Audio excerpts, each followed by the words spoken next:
कर्म खोटे तो ईश्वर के भजन गाने से क्या होगा। किया परहेज ना तो फिर दवा खाने से क्या होगा। दवा खाने से क्या होगा। समय पर एक ही ठोकर बदल देती है जीवन को। जो ठोकर से भी ना समझे तो समझाने से क्या होगा। ये भजन मैंने इसलिए गाया है कि हम परहेज क्यों नहीं कर पाते। और परहेज, आयुर्वेद लिखता है कि अगर आप परहेज करते हैं तो दवा खाने की जरूरत नहीं है, और अगर आप परहेज नहीं करते तो भी दवा खाने की जरूरत नहीं है, क्योंकि लाभ नहीं होगा। तो इसलिए परहेज इतना ज्यादा मोस्ट इंपॉर्टेंट है according to naturopathy, according to Ayurveda. तो उसकी अहमियत को समझें और आप परहेज करें। और आज का हमारा सब्जेक्ट था यूरिक एसिड, और लाइव सेशन भी बहुत दिन हो गए थे, तो मुझे लगा चलिए मैं लाइव आकर आपको यूरिक एसिड के बारे में थोड़ा सा जानकारी दूं। तो यूरिक एसिड में परहेज है non veg, milk and milk product और साबुत दालें, छिलके वाली दालें, धुली हुई दालें आप सारी खा सकते हैं, कोई भी दिक्कत नहीं है। और अगर आपका कोई भी क्वेश्चन हुआ तो अभी मैं लाइव सेशन में आपको आंसर करूंगा। तो यूरिक एसिड में मुझे लगता है आप समझ गए, परहेज non veg, milk and milk product और साबुत दालें, बाकी कोई भी दिक्कत नहीं है। सिर्फ 30 मिनट का वॉक जरूर करें, और अगर हो सके 15-20 मिनट का कोई भी योगाभ्यास करें या सूर्य नमस्कार कर लें। तो क्या है, यूरिक एसिड बनता कैसे है। जब हम बहुत ज्यादा प्रोटीन इंटेक करते हैं तो उसमें प्यूरिन रहता है, स्पेशली नॉन वेज में रहता है। प्यूरिन क्या होता है, डाइजेस्ट हमारी बॉडी जब नहीं कर पाती, हमारी किडनी उसको एक्सेल नहीं कर पाती, तो वो ब्लड में आ जाता है, उससे यूरिक एसिड इंक्रीज हो जाता है प्यूरिन से।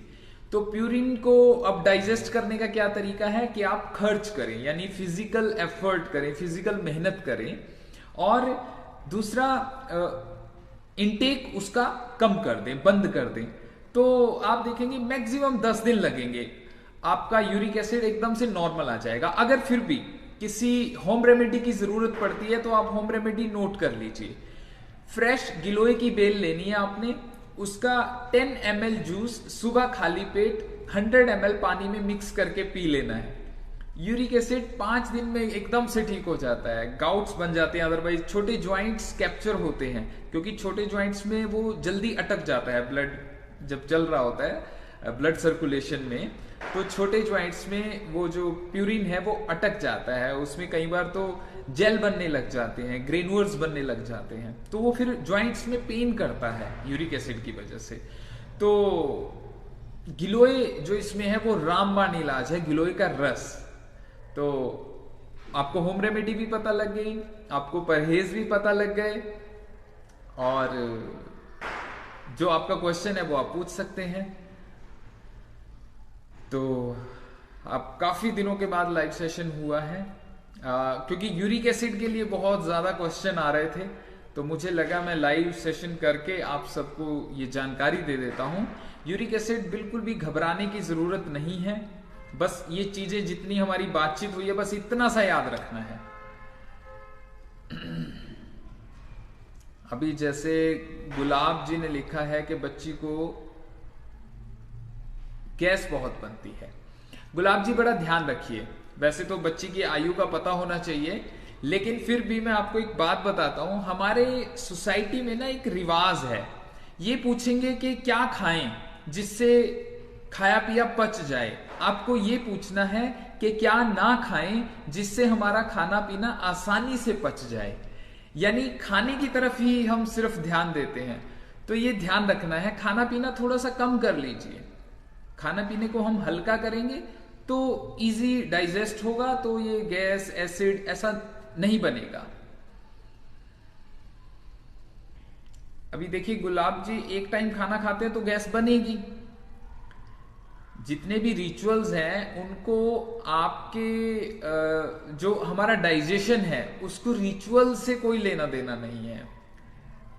आपके शरीर को आपके धर्म से, आपके रिचुअल से कोई भी लेना देना है। जब भूख लगी है आपको खाना डालना पड़ेगा, ये उसका अपना धर्म है, शरीर का अपना धर्म है। तो इन चीजों को अगर आप रिचुअल्स को फॉलो करते हैं तो थोड़ा बहुत दिक्कत है। हाँ, अगर आपको लॉजिकली समझ में आता है कि रिचुअल्स को फॉलो कैसे करना है तो आप उनका लाभ ले सकते हैं। जैसे जितने भी व्रत हैं, अगर आपको व्रत रखने की कला आती है और फिर व्रत खोलने की कला आती है तो आप उनसे बेनिफिट ले सकते हैं, अदरवाइज तो नुकसान लेते हैं लगभग सभी। तो ये हमें थोड़ा सा साइंटिफिकली लॉजिकली समझना पड़ेगा रिचुअल्स को, उपवास कैसे रखना है। दीप्ति पटेल जी पूछ रहे हैं home remedy for kidney stone. Deepti Patel ji बहुत आसान है, कुलथ की दाल खाने की आदत डाल लीजिए हफ्ते में 2 बार। कुल्थी आप गूगल टाइप करना कुलथ की दाल तो आपको पता लग जाएगा वो कैसी होती है, या पंसारी से आप मांग सकते हैं। कुलथ की दाल बहुत इजी है कुडनी स्टोन को रिमूव करना। हाँ, थोड़ा पानी की क्वांटिटी आपको बढ़ानी पड़ेगी, हल्का हल्का वॉक करना पड़ेगा, और कुलथ की दाल खाने की आदत डालें। अगर आपको डाइजेशन में हैवी हो तो आप उसका सिर्फ पानी पी लीजिए, दाल बनाकर, यानी सूप बना लीजिए कुलथ की दाल का। तो वो हफ्ते में सूप तो आप हफ्ते में 4 बार ले सकते हैं। अगर दाल खानी है तो वो 2 बार, क्योंकि थोड़ा सा डाइजेशन में हैवी होती है। चलिए, आपके आज क्वेश्चन आंसर भी हो गए, काफी टाइम के बाद लाइव सेशन हुआ। और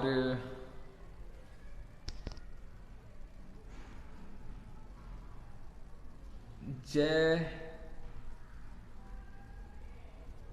वर्धान जी 32 ईयर हैं, too much gas, blotting, acidity, constipation. तो कॉन्स्टिपेशन रूट है। अगर आपको अदर डाइजेशन प्रॉब्लम्स हैं तो कॉन्स्टिपेशन पर फोकस कीजिए, उसको रिमूव कीजिए। और सभी सुन लीजिए, कॉन्स्टिपेशन में कई बार आप अपने आप से ऐसे ही ले लेते हैं ना, जैसे कोई हरड़ ले लेता है, कोई त्रिफला ले लेता है। अगर वात प्रकृति है तो हरड़ और त्रिफला लेने से उल्टा हार्ड कॉन्स्टिपेशन हो जाएगा, क्योंकि त्रिफला, आंवला, हरड़ ये वात को बढ़ाते हैं। वो थोड़ी सी जानकारी चाहिए। अभी हम एक प्रोग्राम की सीरीज स्टार्ट करने वाले हैं, स्वास्थ्य की पाठशाला। तो उसमें मेरी कोशिश यही रहेगी कि आपको मैं उतना तो बता पाऊं कि आप अपनी हेल्थ को हैंडल कर पाएं, उसको बेटर कर पाएं। ठीक है, तो जयवर्धन जी, आपको हरड़ नहीं लेनी, आंवला नहीं लेना, त्रिफला नहीं लेना, ये याद रखना है। कई बार कॉन्स्टिपेशन में ऐसे ले लेते हैं। तो आपको क्या लेना है, आपको हर रोज नेवल में 3 से 4 ड्रॉप कैस्टर ऑयल डालने की आदत डालनी है। आप देखना कॉन्स्टिपेशन कैसे छूमंतर हो जाएगा। ठीक है, क्योंकि अभी आप यंग हैं, 32 एज है, तो ज्यादा मेडिसिन में मत जाइए। दलजीत कौर जी, एसिड के लिए तो बहुत ज्यादा चर्चा हो चुकी है। आप कल परसों एक रील भी डला हुआ है, वो देख लीजिए, आपको बहुत उससे बेनिफिट होगा। त्रिफला से फायदा नहीं होएगा, उल्टा कॉन्स्टिपेशन बढ़ जाएगा, यही तो मैं बता रहा हूं।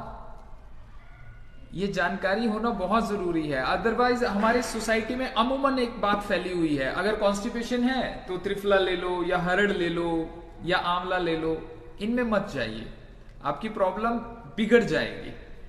और ये याद रखिए, अभी जो भजन से शुरुआत की थी ना, किया परहेज ना तो फिर दवा खाने से क्या होगा, समय पर एक ही ठोकर बदल देती है जीवन को, जो ठोकर से बिना समझे तो समझाने से क्या होगा, कर्म खोटे तो ईश्वर के भजन गाने से क्या